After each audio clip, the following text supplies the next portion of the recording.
What's up, everyone? Welcome back to another episode of Kevin Prolix TV. Boy, do I got one for you. Spooky time. I paid $49.95 for revenge. Now, I can't make it stop. All right. It started with an ad. A stupid, bizarre ad that popped up as I was mindlessly scrolling one night. Get revenge on anyone for just $49.95 plus taxes. Results guaranteed. The image above it was weird. A grainy, low-resolution photo of a cake, lopsided and half-frosted, sitting in the middle of a dimly lit room. There were no candles, no decorations, just a single tiny knife stuck in the center, like someone had tried to cut a slice but gave up halfway.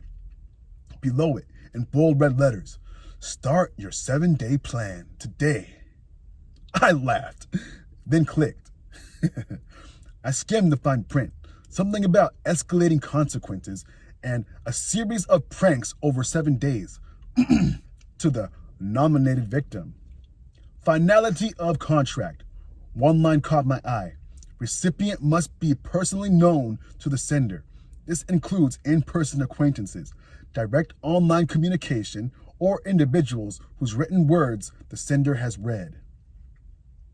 Weird wording, but I barely paid attention. When I reached the section where I had to type in a name, I hesitated. It felt childish, but Megan was the obvious choice. Best friend since high school, more like best tormentor.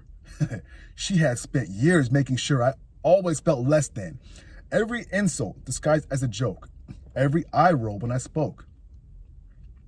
Every time she forgot to invite me somewhere, only to tell me later, "Oh, I just assumed you wouldn't want to come."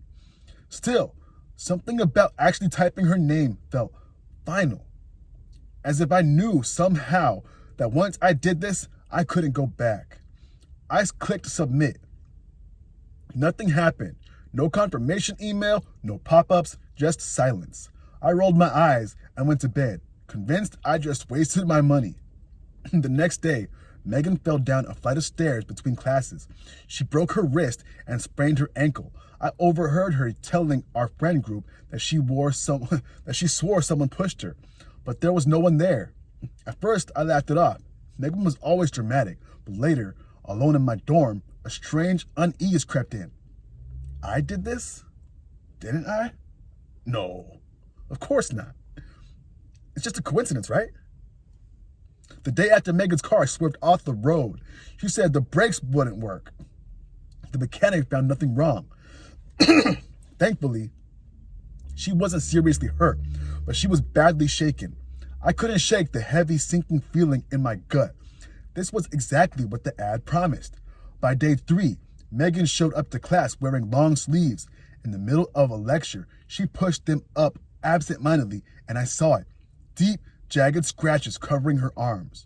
I couldn't stop staring, like something had clawed her in her sleep. She caught me looking. "I don't know what's happening," she muttered. I think I might be losing my mind." Her voice was different, small, scared. I wanted to tell her I was sorry, but I wasn't sure who I'd be apologizing to, her or myself.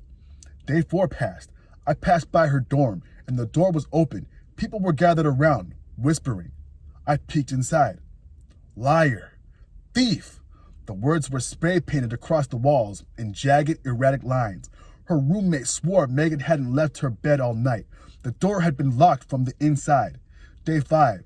It was during class. Megan coughed, then choked, then vomited. Teeth. Not her own. Her mouth was still full, but these were yellow, broken, crumbling, like they had been ripped from dozens of different people. She screamed. I nearly did too. That night, I sat awake, staring at my laptop, shaking. What the hell had I done? On the 6th day, Megan didn't come to class. When I finally saw her, she was hunched in the common room, rocking back and forth, eyes darting to things no one else could see. Her hair had turned white in patches. She smelled like something rotting. She didn't speak. I don't think she could anymore. Day 7. They found her in the dorm showers, curled in the corner, her mouth locked open in a silent scream. No one could explain how the water had been running hot enough to boil skin from bone. I couldn't breathe. This was my fault. I checked my bank statement, my stomach twisting. The charge from the website was still pending, but now it had a note next to it.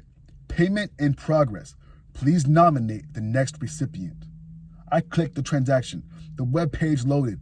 You must nominate someone. 7 days will begin again. If no name is submitted, the cycle will revert to the original sender.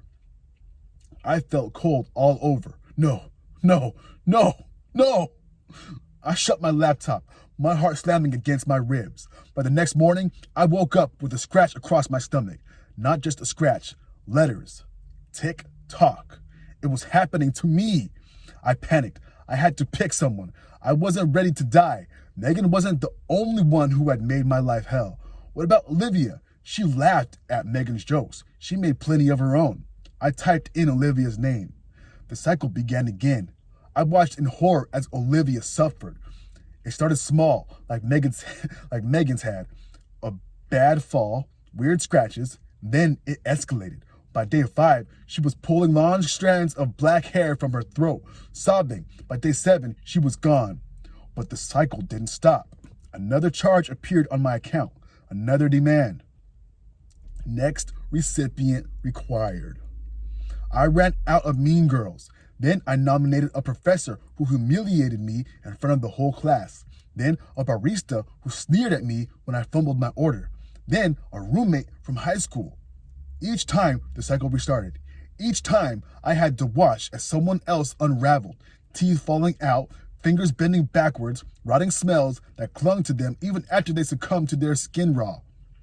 Even after they scrubbed their skin raw.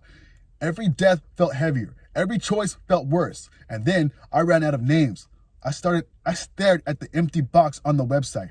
My hands shook. I knew what would happen if I didn't submit a name. The cycle would revert to me. I tried entering celebrities, strangers, politicians. It rejected them. The recipient must be personally known to the sender. This includes in-person acquaintances, direct online communication, or individuals' written words the sender has read. My breath caught in my throat. There was no one left. And now it's day 6. I wake up covered in scratches, my reflection whispering things I don't understand. I feel something watching me from the corner of every room. The floorboards creak when no one is there. I know what's waiting for me tomorrow. I have 1 day left, and I have no one else to choose but you. Woo! Hey! I got my skin crawling. Hey, yo, anyway, if you like stories like these, let me know down below, and I'll keep them coming. Anyway, this has been Kevin Prolix TV. Peace.